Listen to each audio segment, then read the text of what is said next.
But my dear brothers and sisters in Islam, what is the present reality of Igbo Muslim in Nigeria? We are Muslims are in minority. Present reality, sadly today, some of our Muslim brothers and sisters in Igbo land face persecution, maltreatments, because they are Muslim. You heard him right. Persecution, minority rights. It sounds so innocent. Doesn't it sound like a cry for help? But do not be deceived. This is not a religion you entertain or treat with a kid's glove. What you just watch is the first step of a very religious ladder. They want us to focus on the word minority. They beg for tolerance today because their number is very small.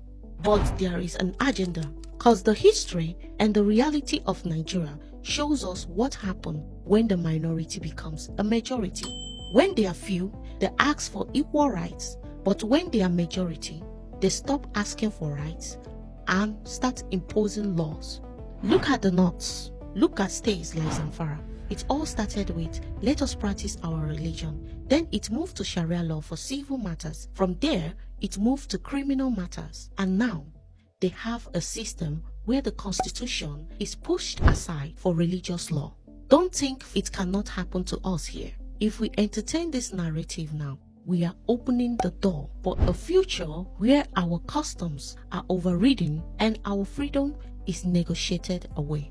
We cannot afford to be this naive. And even now, to sell this agenda, they have to lie. Who are these so-called victims? We have seen the reports. Most of these claiming to be persecuted Igbo Muslims have been exposed as an outsiders. Many from Igala and other middle belt groups paid to wear the mask of Abu Mwaf Igbo.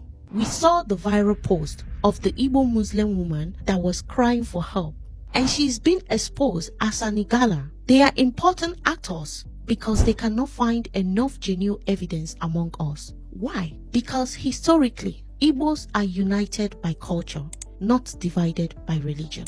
And it's a very dangerous tool to give an Igbo person because we are conservative in nature.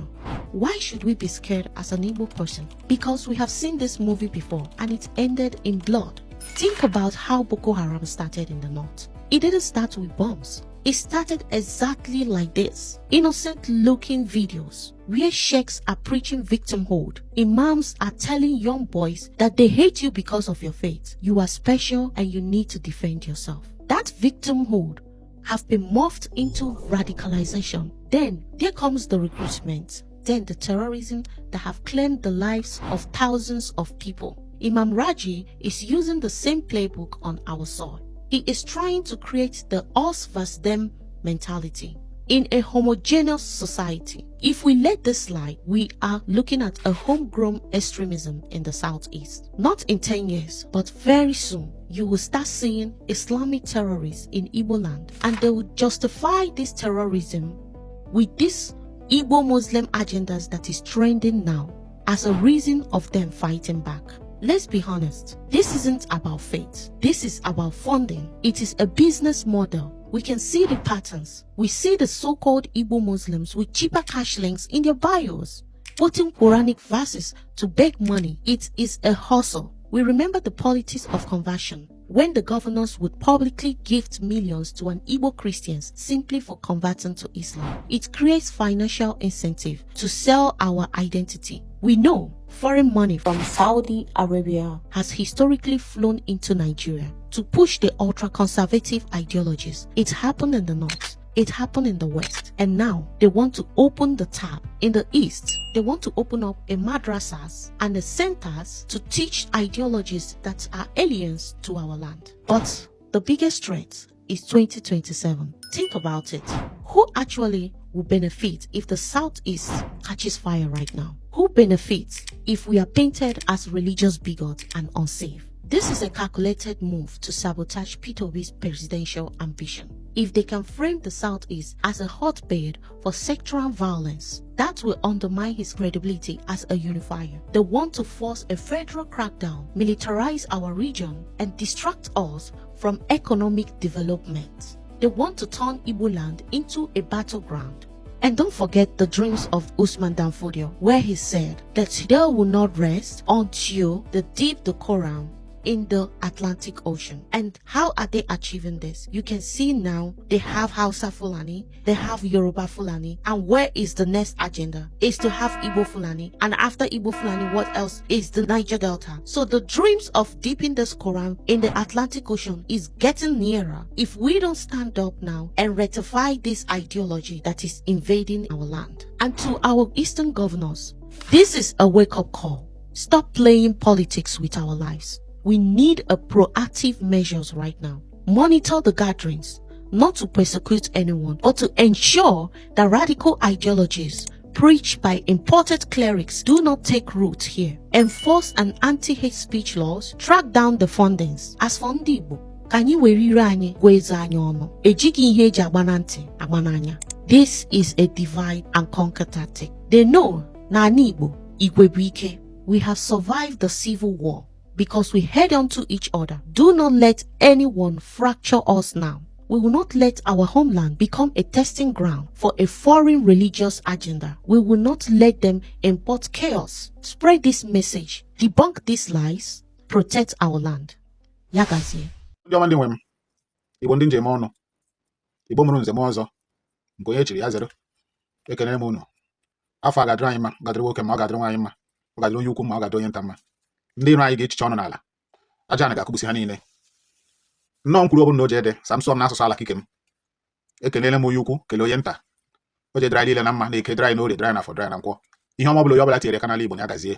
Onye achọrọ mma ihe ọma mere, onye adịkwa na-ịchụ njọ ya na ihe ọjọọ zụkwa n'ụtụtụ zu n'owu, zu n'abalị. Ihe ọjọọ jee anyị n'azụ, ihe ọma jee anyị n'ihu. Onye asịkwa na ya amaghị nọ ndụ hụ ihe ọma, o jee gafe si ihe ọma eme n'azụ. Ise. Now, ihe m ji bịa, okwu m ji bịa ndị Igbo. M ga-asụ nke a n'asụsụ Igbo anyị si na mmalite ruo n'ọgwụgwụ. Oyime egwu ọ dị one, oyime egwu ọ dị one, mana nwambụ jere oyi na-anatarọ, werukwa mbọsị ọzọ ejebe eke, agba mbọ ọtụ n'ogwe, agba ebe ọtụ n'ogwe. Ajụjụ agajizi wụrụzie, ọ bụzi ogwe ka apịara akụ. Ihe a m chọrọ ikwu ugbu a bụ ihe kpatara m ji gụọ egwu a, maka otu mkpụrụ ilu nọ n'okwu a bụ na ajụjụ nke sị agba mbụ ya atụ n'ogwe, agba abụ ọtụ n'ogwe, ma a ga-ajụ nọsị ọ bụ ogwe a ka apịara akụ. Ndị Igbo ndị nwe m na ndị nwe ihe a bụ ajụjụ m na-ajụ. Unu lee anya ihe na-aga na mpekele akwụkwọ soshal midia ugbu a.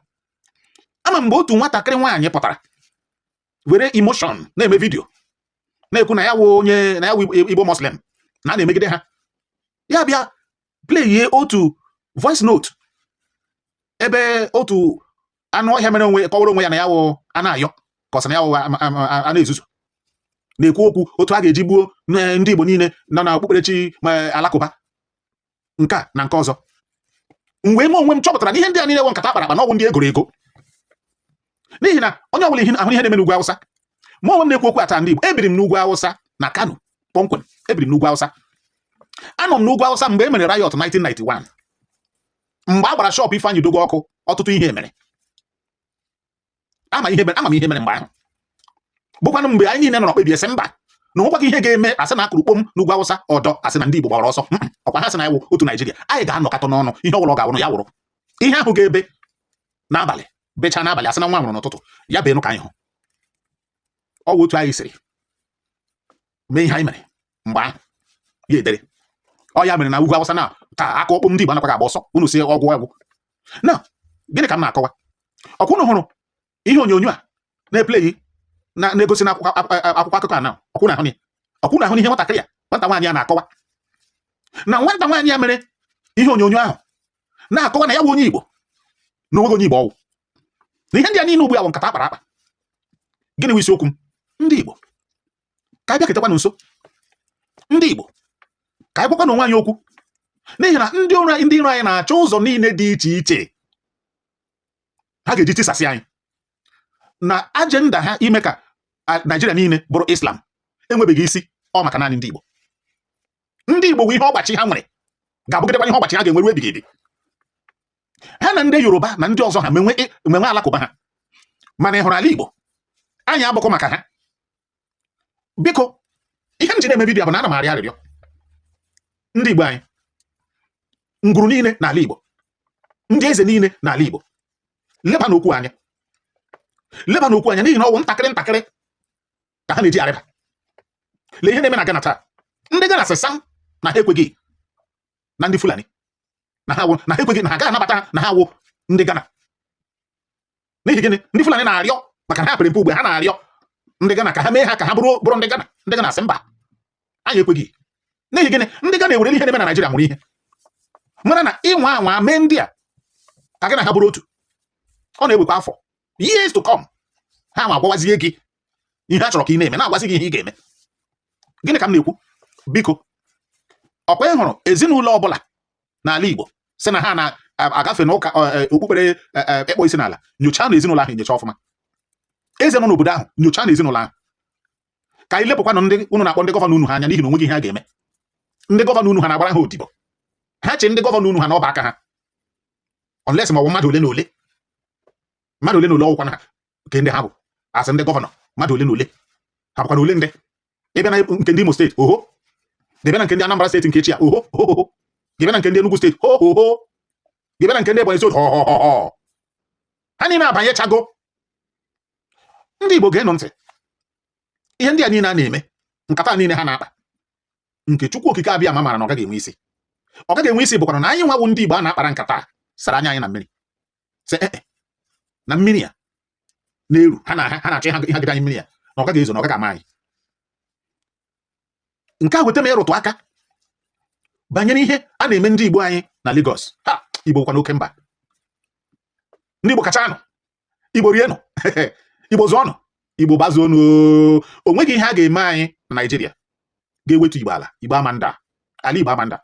Biko, ndị Igbo nọ n'ugwu Awụsa na ndị Igbo nọ na Lagos, kpachanụ onwe n'anya. Akụ unu ruwe ụlọ, akụ unu ruwe ụlọ. Ịjụọ m ga-asị gị ụlọ ọbụla ị nwere na Lagos, ree ya, biri tenant. Ụlọ ọbụla ị nwere n'ugwu Awụsa, ree ya, biri tenant.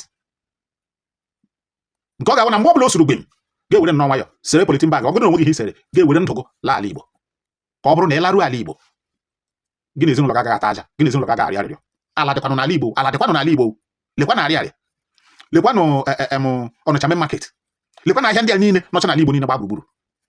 Unu chewekwanụ uche ụlọ tupu aka enwe aghọrọ aka mmadụ n'ofe. Ọkwa nke ọ na m n'ọnụ. Igbo ndị nwe m, Igbo ọma ndị njem ọnụ, a sị na atụ ọrụ ọmara ya mara, mana atụ ọrụ ofeke ya fere n'isi dị n'ọhịa mma mmanụ. Udochia Kanụ, ka ọ dịkwa nke mesịa ka m bịakwanụ.